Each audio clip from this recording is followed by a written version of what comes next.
Bonjour à tous, nous sommes Paula et Maria. Vous écoutez Conversation sous l'étoile. Dans ce podcast, nous parlerons des curiosités de l'art français. Aujourd'hui, nous parlerons de Monet, son style et sa technique, certaines de ses œuvres principales et son impact sur l'art. Claude Monet est né le 14 novembre 1840 à Paris. Il appartenait à une famille riche. Ses parents voulaient qu'il étudie la carrière des droits, mais il préférait se consacrer à l'art.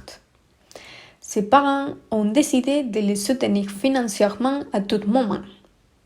À seulement 11 ans, en 1851, il est entré à l'école de Havre et Jacques-François Auchard est devenu son professeur.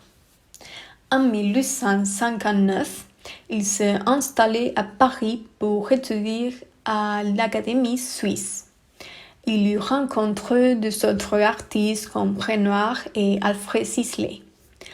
Pendant cette période, il a commencé à peindre à l'extérieur pour mieux capturer la lumière et la couleur de la nature. Cette technique, appelée plein art, était très expérimentale à son époque, car aucun artiste ne peignait en plein air. En 1867, il a eu son premier enfant avec Camille Doncieux, qu'il a marié en 1870. Cette année, la guerre franco-prussienne a éclaté et Monet a décidé de partir pour Londres, où il a étudié les œuvres de Turner. En 1874, il a réalisé sa première exposition avec des autres artistes comme Renoir et Pissarro, dans laquelle il a présenté l'une de ses œuvres les plus célèbres, Impression Soleil Levant.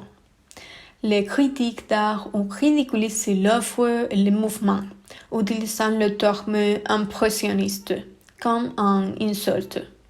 Cependant, le terme a finalement été adopté comme un label pour les groupes d'artistes qui partageaient une vision similaire de la nature et de la technique. Malgré qu'il a été critiqué pour son style, Monet est devenu le leader du mouvement impressionniste et a commencé à expérimenter de nouvelles techniques de peinture. En 1883, après la mort de sa première femme, Monet s'est installé à Giverny, où il a acheté une propriété et il a construit le célèbre jardin qu'il a tant représenté dans ses œuvres. Les nénuphars et les bassins d'eau dans le jardin sont devenus les principaux thèmes de ses peintures au cours des dernières années de sa vie. Monet est mort le 5 décembre 1926 à Giverny. À sa mort, il était déjà l'un des artistes les plus reconnus et respectés dans le monde de l'art. Le style et la technique de Monet sont très influencés par sa vie et ses expériences. Au début de sa trajectoire, le style de Monet était très différent au style que nous avons l'habitude de voir dans ses œuvres. Il faisait des caricatures de ses profs et les gens aimaient ses dessins. Ces dessins étaient appréciés pour leur humour et leur précision, et ont permis à Monet de se faire connaître dans le milieu artistique. Son style était classique au départ, et on peut apprécier ça avec son œuvre Le déjeuner sur l'herbe, qui peut être une réponse moins révolutionnaire et sans femme Noé aux pièces Le déjeuner sur l'herbe de Manet, de laquelle nous parlerons les semaines prochaines. Monet a ainsi cherché à s'inscrire dans la tradition artistique française, tout en y apportant sa touche personnelle. Lors de son voyage à Londres, il a été très influencé par les caractères modernistes de Turner et par l'atmosphère qu'il créait dans ses paysages, qui semblait faire disparaître les objets en jouant sur la simplification des formes. Monet a été fasciné par la manière dont Turner parvenait à capturer la lumière et l'atmosphère de la ville, et a cherché à reproduire ces techniques dans ses propres œuvres. En général, la technique de Monet dans son étage impressionniste était basée sur la couleur. Les impressionnistes donnaient des coupes de pinceau très petits et de beaucoup de couleurs pour rendre l'effet de lumière plus agréable et esthétiquement plus beau. L'artiste a ainsi cherché à capturer l'instantanéité de la lumière et du paysage, en utilisant des couleurs vives et des coupes de pinceau rapides.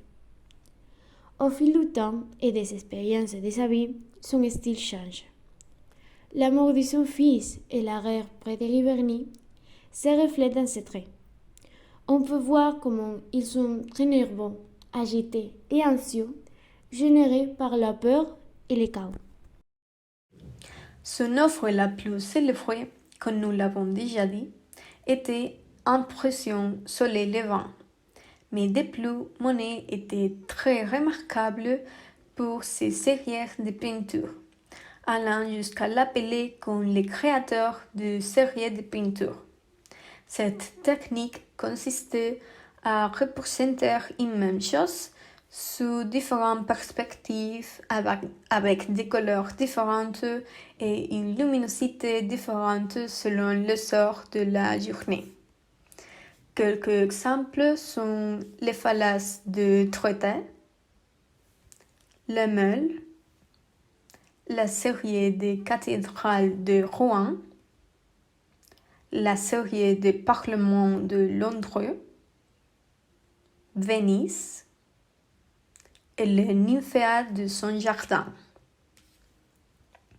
Mais en réalité, cela avait déjà été fait des années précédentes par des artistes japonais, comme dans les œuvres Les 100 vues du mont Fuji de Hokusai et Hiroshige, ou Les 100 aspects de la lune de Yoshitoshi.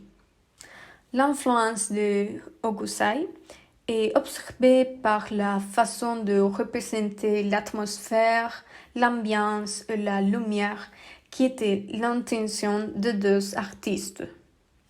La série de nymphéas de Monet s'inspirait également de fleurs de Hokusai. Le pont qu'il a construit dans son jardin de Giverny est influencé par une collection de gravures japonais qu'il avait achetées auparavant.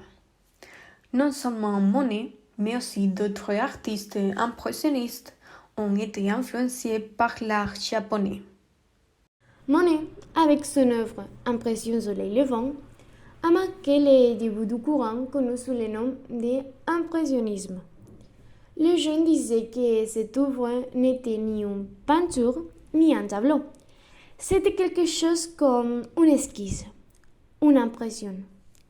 Avec les groupes formés par ses amis de lui, il cherchait à expérimenter avec la peinture pour lui trouver une nouvelle application à l'art.